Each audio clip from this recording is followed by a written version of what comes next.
પહોંચી ગયા સેન્ટર ને આપી દીધી કોન્સ્ટેબલની પરીક્ષા.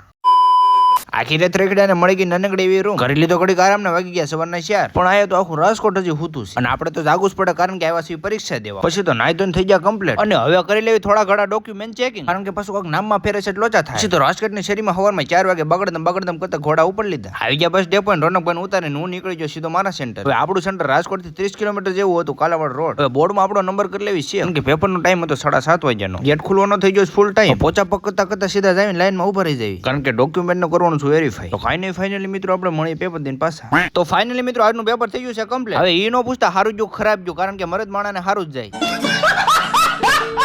એમાં ભાઈ પેપર દેવામાં વાગી ગયા હતા બપોરના 3. પછી તો આવી જાય હોટલ લઈને મંચુરિયન ગોળીની બોલાવી દીધી બાકાજી કારણ કે તમને ખબર હશે આપણે ખાવા હાટું થઈને તો જઈને સીવી.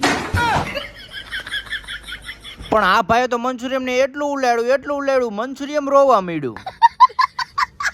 પછી તો સારે લઠ્ઠા ખાવામાં ઉતરી પડ્યા ને મંચુરિયન ને પાવભાજી નો બોલી દીધો તબડકો. ખાઈ પીને પેટ ભરીને નીકળી જાય સીધા ઘર તરફ જવા માટે. હવે આજનો લોગ આયા સુધી લોક કેવો લેજો કોમેન્ટ કરી નાખજો. ન હોય તો પાછા ફોલો કરી નાખજો. મળીએ પાછા નવ લોગમાં. બાય બાય, જય માતાજી.